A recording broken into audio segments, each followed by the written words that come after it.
আম্বানের মধ্য দিয়ে কিছুক্ষণ পর শুরু বিশ্ব ইজতেমার প্রথম পর্ব। টঙ্গীর তুরাগ তীরে মুসল্লিদের ঢল, নিরাপত্তার চাদরে ঢাকা গোটা ময়দান। গাজীপুরে শেখ রেহানা পরিবারের 4 বিলাসবহুল বাংলোর সন্ধান। চট্টগ্রামে ইসলামী ব্যাংকের 850 কোটি টাকা আত্মসাৎ। এস আলমের চেয়ারম্যান সহ 51 জনের বিরুদ্ধে মামলা। চট্টগ্রাম বন্দরে খোলা শেডে পড়ে আছে প্রায় 300 গাড়ি, নিলামে তুলতে প্রতিবন্ধকতা। বেকায়দায় শুল্ক বিভাগ, দ্রুত শেড খালি করার চাপ বন্দর কর্তৃপক্ষের। এবং বাড়তি ভ্যাট শুল্ক প্রত্যাহার দাবিতে বিভিন্ন জেলায় ফল ব্যবসায়ীদের মানববন্ধন। 1 সপ্তাহের মধ্যে প্রত্যাহার না হলে এনবিআর ঘেরাওয়ের হুঁশিয়ারি।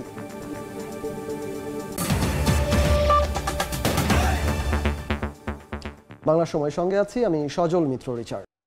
আম্বানের মধ্য দিয়ে শুরু হলো বিশ্ব ইজতেমার প্রথম পর্ব। টঙ্গীর তুরাগ তীরে ঢল নেমেছে মুসল্লিদের। ছোট দলে ভাগ হয়ে জিকির আসকারে ব্যস্ত সময় পার করছেন আগতরা। এদিকে শতভাগ প্রস্তুতি সম্পন্ন করেছেন আয়োজকরা। নিরাপত্তার চাদরে ঢেকে ফেলা হয়েছে গোটা ময়দান। তোহা খান তামিমের রিপোর্ট। ছোট ছোট দলে ভাগ হয়ে দিনই আলোচনা শুনছেন ধর্মপ্রাণ মানুষ। জিম্মাদারের অধীনে কোথাও কোথাও চলছে প্রস্তুতি সভা।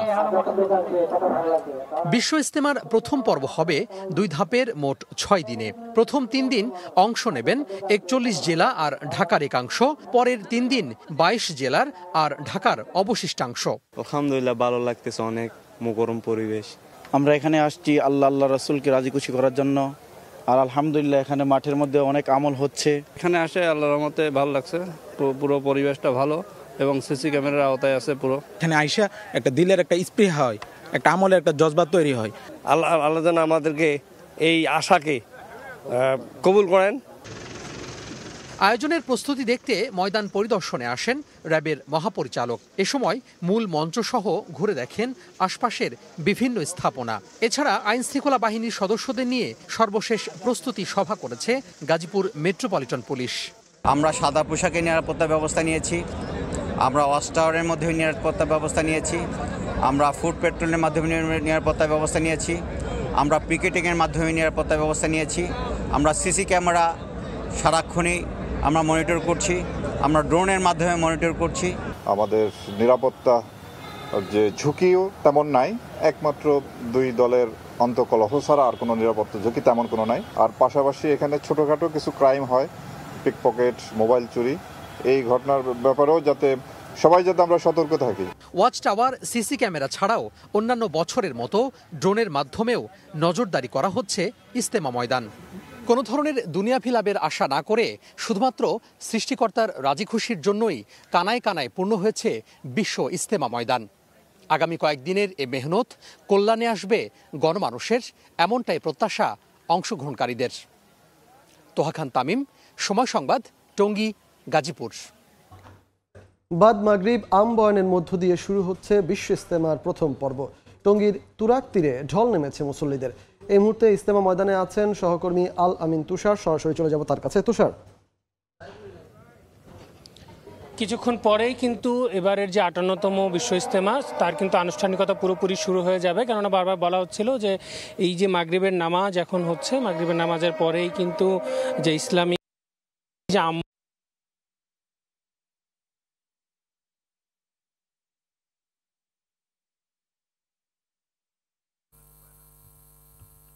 আম্বায়ন, সেটা আসলে ভারতের মাওলানা ইব্রাহিম দেওলার আম্বায়নের মধ্য দিয়েই কিন্তু এইবারের এই ইজতেমার আনুষ্ঠানিকতা শুরু হবে। এবং এখন কিন্তু দর্শক নিশ্চয়ই দেখতে পাচ্ছেন যে পুরো ইজতেমা ময়দানে যে লোকারণ্য হয়ে গেছে এবং এই মুহূর্তে মাগরিবের নামাজ আসলে মুসল্লিরা আদায় করছেন। প্রত্যেকে যে যার জায়গা থেকে, আমরা শুধু খিত্তায় যে আসলে বড় একটি জামাতে যেমনটা হয় সাধারণত তেমনটাই আসলে দেখা যাচ্ছে প্রত্যেকেই তার নিজের খিত্তায় তার নামাজ আদায় করছেন। এবং অনেকেই যারা বিভিন্ন কাজে ব্যস্ত ছিলেন, তারা আশপাশে ছিলেন, তারাও কিন্তু যে যেখানে ছিলেন সেখান থেকে আশপাশের খিত্তায় যে তাদের নামাজের তারা কিন্তু অংশগ্রহণ করেছেন। এবং এখন কিন্তু এই যে নামাজ আদায় হচ্ছে তারপরেই কিন্তু পুরোপুরি যে আনুষ্ঠানিকভাবে যখন আসলে শুরু হয়ে যাবে তখন কিন্তু সেখান থেকেই এই যে শিখবেন এবং আস্তে আস্তে এবারের যে ইজতেমা সেটা কিন্তু প্রথম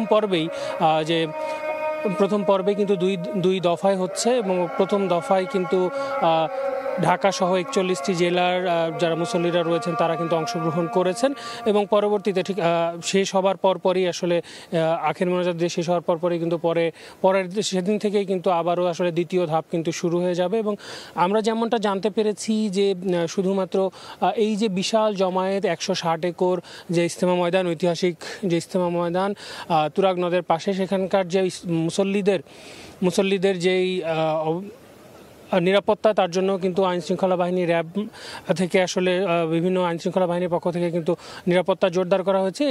এই এখনই আসলে মাগরিবের জামাতটা কিন্তু শেষ হলো, অর্থাৎ বোঝাই যাচ্ছে যে আর আনুষ্ঠানিকভাবে যে সেই শুরুটা আসলে আর কিছুক্ষণ, অর্থাৎ এই মাগরিবের নামাজ যে 3 রাকাত শেষ হলো এবং তারপরে এখন 2 রাকাত সুন্নাত হবে, তারপর কিছুক্ষণ পরেই কিন্তু ইসলামী যে বয়ান শুরু হওয়ার কথা, সেই বয়ানের মাধ্যমেই কিন্তু এবারের ইজতেমা শুরু হয়ে যাবে। তো এই ছিল এখান থেকে, অর্থাৎ ইজতেমা ময়দান থেকে আমার কাছে এই মুহূর্তের সবশেষ তথ্য।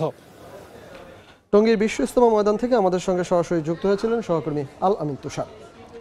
ক্ষমতার অপব্যবহার করে 3,83,00,000 টাকার অবৈধ সম্পদ অর্জন ও 42 কোটি টাকার অস্বাভাবিক লেনদেনের অভিযোগে ময়মনসিংহ 2 আসনের সংসদ সদস্য শরীফ আহমেদের বিরুদ্ধে মামলা করেছে দুদক। বৃহস্পতিবার এক ব্রিফিংয়ে দুদক পরিচালক আক্তার হোসেন সাংবাদিকদের আরও জানান, সাবেক এই সংসদ সদস্যের স্ত্রী সহ তার শ্বশুর, শাশুড়ি ও 2 শ্যালকের নামেও অবৈধ সম্পদের তথ্য পেয়েছে সংস্থাটি। এদিকে গাজীপুরে টিউলিপ টেরিটরি সহ শেখ রেহানা পরিবারের 4টি বাংলো বাড়ির সন্ধান পেয়ে এসব সম্পদের বৈধতা খুঁজে দেখতে অনুসন্ধান শুরু করেছে সংস্থাটি। ময়মনসিংহের সাবেক এমপি এবং সাবেক গৃহায়ন ও গণপূর্ত প্রতিমন্ত্রী শরীফ আহমেদ শেখ হাসিনা সরকারের পতনের পর গা ঢাকা দেয়। এই আওয়ামী লীগ নেতার বিরুদ্ধে এবার বেরিয়ে এলো ক্ষমতার অপব্যবহার করে অবৈধ সম্পদ অর্জনের তথ্য। বৃহস্পতিবার ব্রিফিংয়ে দুদক পরিচালক জানান, ক্ষমতায় থাকাকালীন 3,83,00,000 টাকার অবৈধ সম্পদ অর্জন এবং 42 কোটি টাকার অস্বাভাবিক লেনদেনের অভিযোগ রয়েছে সাবেক এই প্রতিমন্ত্রীর বিরুদ্ধে। শরীফ আহমেদ, প্রাক্তন সংসদ সদস্য ময়মনসিংহ 2 ও সাবেক প্রতিমন্ত্রী গৃহায়ন ও গণপূর্ত মন্ত্রণালয়, ঢাকা, ক্ষমতার অপব্যবহার করার মাধ্যমে অসাধু উপায়ে অর্জিত 3,83,50,000 টাকারও বেশি মূল্যের সম্পদ অর্জন এবং উক্ত সম্পদ বুক দখলে রেখে এবং 42,68,00,000 টাকারও বেশি অস্বাভাবিক লেনদেন করার মাধ্যমে অবৈধভাবে অর্জিত অর্থ স্থানান্তর, রূপান্তর এবং হস্তান্তর করার অপরাধে সংশ্লিষ্ট ধারায় আজ একটি মামলা রুজু হয়েছে। প্রতিমন্ত্রী থাকাকালীন তার স্ত্রী সহ শ্বশুর, শাশুড়ি এমনকি 2 শ্যালকের নামে অবৈধ সম্পদের তথ্য পেয়েছে দুদক। জনাব শরীফ আহমেদের স্বার্থ সংশ্লিষ্ট তার স্ত্রী জনাব শেফালি বেগম, তার শ্বশুর জনাব গোলাম মুস্তফা, তার শাশুড়ি জনাব জাহানারা বেগম, তার শ্যালক মোহাম্মদ শাহ আলম এবং আরও একজন শ্যালক জনাব মোহাম্মদ শামীমের নামে বেনামে বিপুল পরিমাণ স্থাবর অস্থাবর সম্পদ রয়েছে মর্মে তথ্য রয়েছে। এছাড়া তাদের ব্যাংক হিসাবসমূহে বিপুল পরিমাণ লেনদেনের তথ্য পাওয়া যায়। এদিকে গাজীপুরে একের পর এক রিসোর্ট ও বাগানবাড়ির সন্ধান মিলেছে শেখ রেহানা পরিবারের সদস্যদের নামে। টিউলিপ টেরিটরি সহ শেখ রেহানা পরিবারের 4টি বাংলো বাড়ি সহ এসব সম্পদের বৈধতা খুঁজে দেখতে অনুসন্ধান শুরু করেছে দুদক। চট্টগ্রামের খাতুনগঞ্জে ইসলামী ব্যাংকের শাখা থেকে 852 কোটি টাকার অর্থ আত্মসাতের ঘটনায় এস আলম গ্রুপের চেয়ারম্যান সাইফুল আলম মাসুদ এবং তার ছেলে সহ 51 জনের বিরুদ্ধে মামলা করেছে দুদক। বৃহস্পতিবার চট্টগ্রাম আদালতে এই মামলা করে সংস্থাটি। সাদিকুর রহমান, সময় সংবাদ, ঢাকা। আগামী দিনে দুর্নীতিবাজরা আবারও ক্ষমতায় যেন না আসতে পারে সেজন্য সবাইকে সজাগ থাকার আহ্বান জানালেন জামায়াতের আমির ডাক্তার শফিকুর রহমান। বিকেলে জয়পুরহাটের সার্কিট হাউস মাঠে জেলা জামায়াতের কর্মী সম্মেলনে প্রধান অতিথির বক্তব্যে একথা বলেন তিনি। প্রয়োজনীয় সংস্কার করে দ্রুত নির্বাচন দিতে অন্তর্বর্তীকালীন সরকারের কাছে দাবি জানান জামায়াত আমির। জুলাই বিপ্লবের চেতনায় বৈষম্যহীন নতুন বাংলাদেশ গড়ার প্রত্যয় ব্যক্ত করেন তিনি। এর আগে দীর্ঘ 16 বছর পর কর্মী সম্মেলন হওয়ায় ব্যাপক উৎসাহ উদ্দীপনায় জেলার বিভিন্ন এলাকা থেকে ব্যানার ও ফেস্টুন হাতে মিছিল নিয়ে অংশ নেন কর্মীরা। কানায় কানায় পূর্ণ হয়ে ওঠে সম্মেলন স্থল।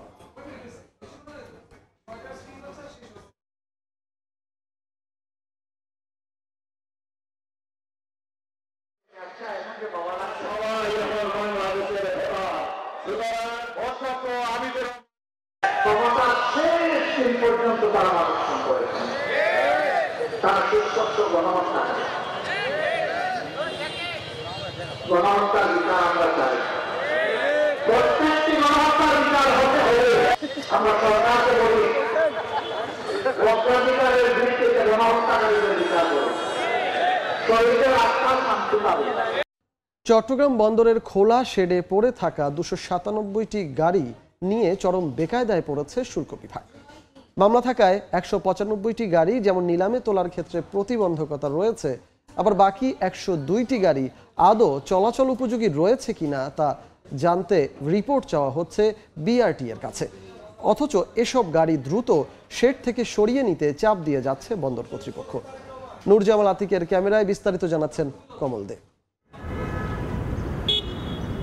গত 20 বছরের বেশি সময় চট্টগ্রাম বন্দরের শেডে পড়ে থাকা 297টি গাড়ির মধ্যে 195টির বিরুদ্ধে মামলা রয়েছে উচ্চ আদালতে। অবশেষে বিষয়টি নিশ্চিত হতে পেরেছে কাস্টমস কর্তৃপক্ষ। আমদানি করা এসব গাড়ি ডেলিভারি না হয় ঢাকা পড়ে গণজঙ্গলে। এগুলো সরিয়ে নিতে বন্দরের পক্ষ থেকে চাপ সৃষ্টি করা হলে অনুসন্ধানের নামে চট্টগ্রাম কাস্টম হাউস। অন্যান্য নতুন গাড়ির জাহাজ যখন আসে তখন গাড়িগুলো রাখতে আমাদের হিমশিম খেতে হয়, আর এই স্পেসটা খালি হলে আমরা অন্য গাড়ি রাখতে পারি, আমাদের একটু রেভিনিউ জেনারেট হয়। ইম্পোর্টার যে টাকা খরচ করেছে ওই টাকাটা আমার বাইরে চলে গেছে, বাট এই গাড়িগুলো থেকে আমি কোনো রেভিনিউ পাইনি। আবার এই গাড়িগুলোর এখন ব্যবহার উপযোগিতাও নাই যে এই গাড়িগুলো আমার দেশে চলাচল করে এটা কোনো সেবা আমাকে দিতে পারবে। মামলা জটিলতায় আটকে যাওয়া 195টি গাড়ি আপাতত নিলাম কিংবা স্ক্র্যাপ হিসেবে কেটে ফেলার সুযোগ থাকছে না। অপরদিকে মামলা না থাকা বাকি 102টি গাড়ি নিলামে তোলা যাবে কিনা তা নিয়েও রয়েছে সংশয়। বিশেষ করে 20 থেকে 22 বছর আগে আমদানি করা এসব গাড়ি চলাচল উপযোগী কিনা তা নিশ্চিত হতে বিআরটি এর কাছে প্রতিবেদন চাওয়া হবে। সেখানে ইতিবাচক ফলাফল এলো প্রশ্ন থেকে যাবে পুরাতন ও জরাজীর্ণ গাড়ি রাস্তায় নামতে পারবে কিনা তা নিয়ে। যদি এই রকম সিচুয়েশন তৈরি হয় যে আমার নিলাম এগুলি আমি করতে পারছি না, আইনগত জটিলতা আছে বা এই প্রক্রিয়াগুলি শেষ হতে হতে এগুলি ব্যবহার উপযোগিতা শেষ হয়ে যায়, সেক্ষেত্রে এগুলো আমাদের ধ্বংস প্রোগ্রাম যেতে হবে। এদিকে মামলা দ্রুত নিষ্পত্তি করে গাড়িগুলো নিলাম কিংবা আমদানিকারকের বিপরীতে ছাড় করার ব্যবস্থা নেওয়ার কথা বলছেন বারবিরা নেতারা। আরো বেশি পাওয়ার আশায় যখন গাড়িগুলো নিলামে দেওয়ার গভর্নমেন্ট চেষ্টা করে, আসলে শেষ পর্যায়ে গিয়ে গাড়ি বেশি পাওয়া যায় না, গাড়িগুলো আরো নষ্ট হয়ে যাওয়ার কারণে প্রথম বিটের চেয়ে আরো কম দামে গাড়িগুলো বিক্রি হয়।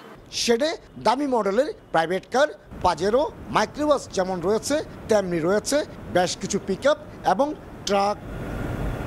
বিদেশ থেকে আমদানি করা 74টি গাড়ি নিলামে বিক্রি করতে না পেরে অন্তত 6 মাস আগে কেটে স্ক্র্যাপ করা হয়েছে, কিন্তু নানা জটিলতায় সে স্ক্র্যাপ এখনও বিক্রি করা যায়নি। এর মাঝে নতুন করে যুক্ত হচ্ছে 297টি গাড়ি। এসব গাড়ি কি কাটা হবে নাকি নিলামে বিক্রি হবে সে সিদ্ধান্ত নিতে পারছে না Chattogram custom house. Chattogram custom হাউসের নিলাম শেড থেকে কমল দে, সময় সংবাদ। কুষ্টিয়ায় মহাসড়কে দাপিয়ে বেড়াচ্ছে 3 চাকার অবৈধ সিএনজি অটোরিকশা নসিমন ও করিমন। এসব যানের কারণে চলতি মাসে দুর্ঘটনায় 3 জন নিহত হয়েছেন। তবে মহাসড়কে শৃঙ্খলা ফেরাতে নিয়মিত অভিযানের কথা জানায় হাইওয়ে পুলিশ। বাবুল হোসেনের ছবিতে SM রাশেদের রিপোর্ট। মহাসড়কে ভারী যানবাহনের সঙ্গে পাল্লা দিয়ে চলছে সিএনজি, অটোরিকশা, নসিমন ও করিমন। 3 চাকার এসব যানে পরিবহন করা হচ্ছে যাত্রী ও পণ্য। কুষ্টিয়ার 75 কিলোমিটার মহাসড়কে 3 চাকার যান চলাচলে ঝুঁকি তৈরি হয়েছে। সংশ্লিষ্টরা বলছেন হালকা এসব যানবাহনের কারণে ব্যাহত হচ্ছে ভারী যান চলাচল, প্রায় ঘটছে দুর্ঘটনা। দ্রুত এই বিষয়ে ব্যবস্থা নিতে প্রশাসনের কাছে দাবি পরিবহন চালক ও এলাকাবাসীর। সিএনজি, অটোরিকশা, মাহিন্দ্র এগুলো যে পরিমাণ আমাদের যাত্রীগুলোর নষ্ট করতেছে, তারপরেও অনেকটা বিপদের সম্মুখীন। ওরা ডানে বাই বোঝে না, ওরা যখন ডানে চাপ দিয়ে বসে থাকে, আমরা হরেন দিলে ওরা চাপে না। মহাসড়ক দিয়ে সব বড় বড় গাড়ি চলে, সেখানে এই ছোট গাড়ি চলাচলে বিঘ্ন ঘটে, যার ফলে অনেক সময় দুর্ঘটনার কারণ হয়ে দাঁড়ায়। হাইকোর্টে নিষেধাজ্ঞা জানা সত্ত্বেও 3 চাকার যান চালাচ্ছেন চালকরা। জানি যে আমাদের রুটটা নিষিদ্ধ, তারপরেও আমরা পেটের দায়ে এখন চলে উঠি। তাছাড়া চলবো কোথায় আমরা? সরকার আমাদের তো রোড টোড দেয়নি।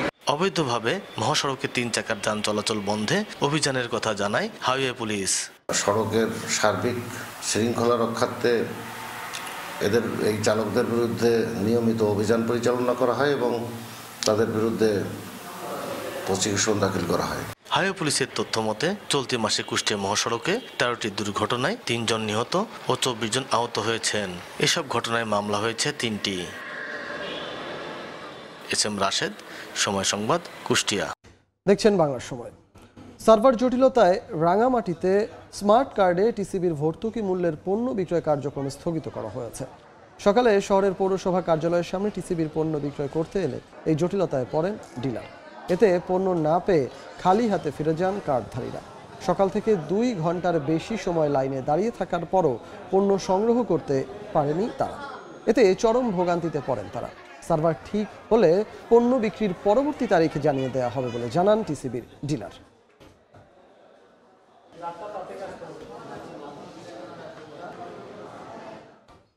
গত 1 মাসে আমদানি রফতানিকৃত পণ্য নিয়ে প্রায় 80টি জাহাজ মোংলা সমুদ্র বন্দরে এসেছে।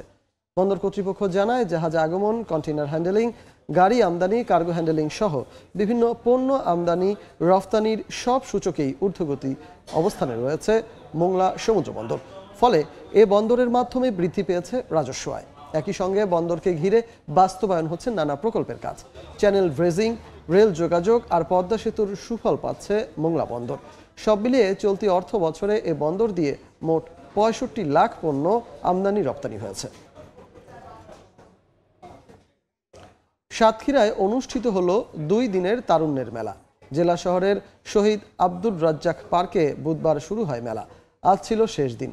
মেলায় 29টি স্টলে সরকারি বেসরকারি প্রতিষ্ঠান অংশ নেয়। স্টলগুলোতে তরুণ সমাজকে মানবাধিকার, নাগরিক অধিকার সহ কৃষি, স্বাস্থ্য সেবার ওপর সচেতনতা ও করণীয় সম্পর্কে অবহিত করা হয়। দর্শনার্থীরা সন্তোষ প্রকাশ করে মেলার সময় আরও বাড়ানোর দাবি জানান। প্রতিদিনই কক্সবাজার সমুদ্র সৈকতে মিলছে ডিম পাড়তে আসা মৃত কচ্ছপ। এরই মধ্যে গেল 4 দিনে 100 কিলোমিটার উপকূলে হেঁটে 84টি অলিভ রিডলি প্রজাতির মৃত কচ্ছপ রেকর্ড করেছে বাংলাদেশ সমুদ্র গবেষণা ইনস্টিটিউটের বিজ্ঞানীরা। গবেষণার মাধ্যমে কচ্ছপের মৃত্যুর কারণ অনুসন্ধান ও তাদের রক্ষায় পদক্ষেপ নেওয়া হবে বলে জানিয়েছেন প্রতিষ্ঠানটির মহাপরিচালক। মোহাম্মদ ফরাজের ক্যামেরায় বিস্তারিত জানাচ্ছেন সুজাউদ্দিন রুবেল। কক্সবাজার সমুদ্র সৈকতের হিমছড়ি পয়েন্ট উপকূলে ডিম পাড়তে এসে বালিয়াড়িতে মৃত অবস্থায় পড়ে রয়েছে মা কচ্ছপ। চারপাশ ঘিরে এর মাংস খাচ্ছে লাল কাঁকড়ার দল। বালিয়াড়িতে যেসব জায়গায় মৃত কচ্ছপ রয়েছে সেখানে লাল কাঁকড়ার ঘোরাঘুরি।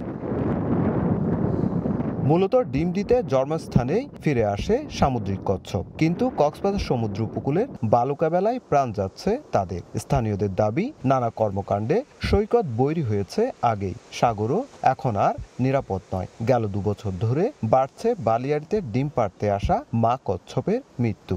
শীতকালে উঠে আমরা দেখি কিছু মারা দেখি, আর কিছু উঠে আবার এখানে নামে যায়। 2-3টা করে কাশিম উঠতেছে, সব কাশিমের মধ্যে ডিম আছে। উপকূলে কচ্ছপের মৃত্যুর মিছিলের কারণ অনুসন্ধানে মাঠে নেমেছে বাংলাদেশ সমুদ্র গবেষণা ইনস্টিটিউটের একদল বিজ্ঞানী। তারা প্রতিদিনই সমুদ্র উপকূলে হাঁটছেন আর সংগ্রহ করছেন মৃত কচ্ছপের নমুনা। অনেক সময় দেখা যায় কাশিমের গায়ে নেট থাকে, কিন্তু এবার আমরা কোনো নেট পাই নাই। আর কয়েকটা কাশিমের মধ্যে আমরা আঘাতপ্রাপ্ত দেখছি। 10 থেকে 15টা আমরা পুরুষ পাইছি, 70টার মধ্যে বাকি সবগুলোই আমরা মা কাশিম পেয়েছি। তার মানে তারা সবাই ডিম পাড়তে এখানে এসেছে। প্রতিষ্ঠানটির মহাপরিচালক জানান, তদন্ত ও গবেষণার পর কচ্ছপের মৃত্যুর প্রকৃত কারণ জেনে তাদের রক্ষায় প্রয়োজনীয় পদক্ষেপ নেওয়া হবে। এই গবেষণার মধ্যে প্রজনন, সংরক্ষণ ছাড়াও একটা যে জিনিস উপাত্তটা উঠে আসবে আমাদের কাছে, সেটা হচ্ছে এই কাছিমকে সংরক্ষণ বা কাছিম যাতে মারা না যায় সেই জন্য আমাদের পলিসিগতভাবে কি কাজ করা উচিত। কাছিমের জন্য অভয়ারণ্য করে রাখতে হবে, যেখানে মানুষ চলাচল করবে না, বা কিছু একটা জায়গায় সংরক্ষণ করতে হবে। কক্সবাজার সমুদ্র উপকূলের 100 কিলোমিটার বালিয়াড়ি থেকে 24, 25, 26 ও 29 জানুয়ারি 84টি মৃত কচ্ছপ পাওয়া যায়, যা অলিভ রিডলি প্রজাতির। সুজাউদ্দিন রুবেল, সময় সংবাদ, কক্সবাজার। বাংলা সময় শীর্ষ সংবাদগুলো জানিয়ে দিচ্ছি আরেকবার। আমবাগানের মধ্য দিয়ে কিছুক্ষণ পর শুরু বিশ্ব ইজতেমার প্রথম পর্ব। টঙ্গীর তুরাগ তীরে মুসল্লিদের ঢল, নিরাপত্তার চাদরে ঢাকা গোটা ময়দান। গাজীপুরে শেখ রেহানা পরিবারের 4 বিলাসবহুল বাংলোর সন্ধান। চট্টগ্রামে ইসলামী ব্যাংকের 850 কোটি টাকা আত্মসাৎ। এস আলমের চেয়ারম্যান সহ 51 জনের বিরুদ্ধে মামলা। এ ছিল বাংলা সময়ে, সঙ্গে থাকুন সময়।